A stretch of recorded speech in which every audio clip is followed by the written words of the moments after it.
Biotechnology is a company that provides innovative products, supplies, education, and consulting for plant tissue culture. And with me is the CEO, Yoni, Kalin, to explain what this company is all about. So I was on your website and got a little sense. Like, give me an overview. Sure. What does the company do? First off, it's a pleasure to be here, Jane. Thank you so much. So at a high level, in infrastructure related to cell culture technology on the animal and plant side, ag and cell culture infrastructure fail because of three main issues, not because of the science, but because of the lack of the ability to scale, right? So the three main culprits, the biggest problems are contamination, over-reliance on human labor, and inconsistency in products. Plant cell technology, PCT, removes those main failure points, primarily for growers and scientists. Okay, so your customers would be farmers and scientists who are doing research? Is that right? Yeah, so we work with government institutions, U.S. Department of Agriculture, large nurseries, and leaders in the crop industry, your Bayers, your Monsantos, as well as some hospitals and scientists that are working on whether it's vaccines, medicines, anything related to animal or mammalian cell culture, as well as plant tissue culture. Okay. So we started in the plant space and we recently expanded into the mammalian space, giving us a much broader scope of our industry. Oh, fascinating. Absolutely. So tell me what you do then. So you're growing the plants, right? We're the infrastructure. We're the invisible infrastructure behind the innovation. So what I'd like to describe at a high level is people focus on the breakthroughs, whether it's the crop that's resilient to drought, the medicine, or the vaccine. We're the grid underneath that enables that research. So what we do is we provide the products, the consumables, the infrastructure, and the equipment for those growers to conduct and complete their research. Whether it's a hospital testing a new medicine, whether it's a nursery developing a new crop that is resilient, that can last droughts or survive in changing climates, we are the layer that provides all the products for those growers to be successful. Okay. And you mentioned you just expanded into animals. So yes, would that be the vaccines, or like where does that research go? So the beautiful thing about plant and mammalian cell culture is the failure points are the same, right?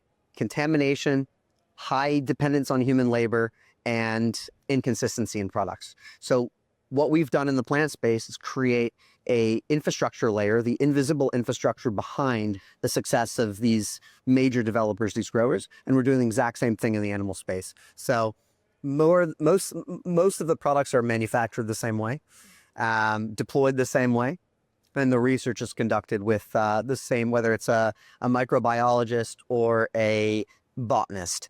We're deploying it in the same methodology in the lab. So we've been able to scale from the plant space to the mammalian space. Mammalians include human cells, includes insect cells, animal cells. It's a wide variety.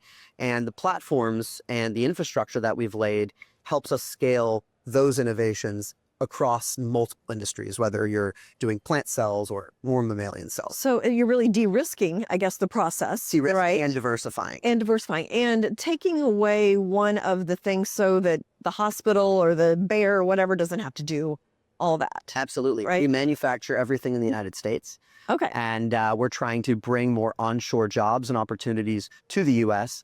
Number one, there's a big quality issue and there's heavy dependence on international supplies. We're trying to change that.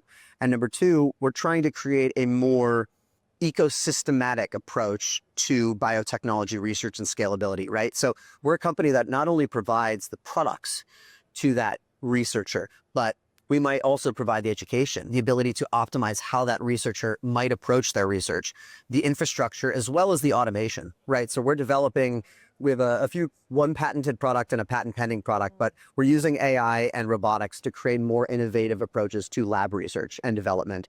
And so hopefully the infrastructure that's heavily reliant on human labor as of now will evolve, and we can eliminate some of those vectors that, humans tend to create the most errors when it comes to cell culture work. We're trying to eliminate that through robotics and AI. Okay. That's the next It layer. seems like a business that would be well suited to AI and robotics. So how do you use them exactly? Well, that technology. when it comes to AI specifically, we're working on platforms to improve the research and development process, right? How do we spend money on materials? How do we use those chemicals to run tests? What AI can do is better approach the early stages of planning when it comes to research and development. For robotics, it's how can we eliminate the vectors of contamination that come from humans, right? Humans working under the petri dish or working under the flow hood.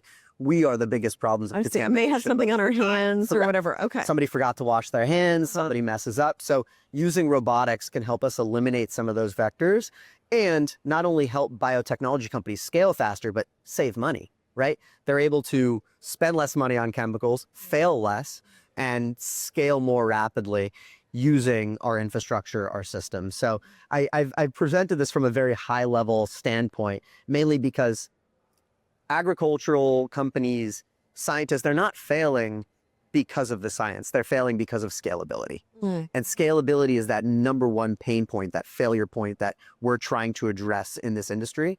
And we're just a reliable provider. Yeah. Right. And you're based in Washington, D.C. Is that Based where in your Washington, operations DC are? and Utah. And you. So our headquarters is in DC and all of our manufacturing happens on the West Coast. Okay. In Smithfield, Utah. Very interesting.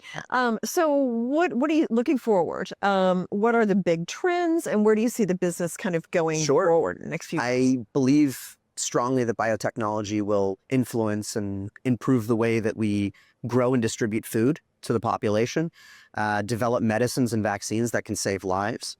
Stem cell research can completely change the way that we treat people, whether you're a paraplegic or you have other issues. We are able to build the infrastructure and the baseline to enable all these researchers to be successful.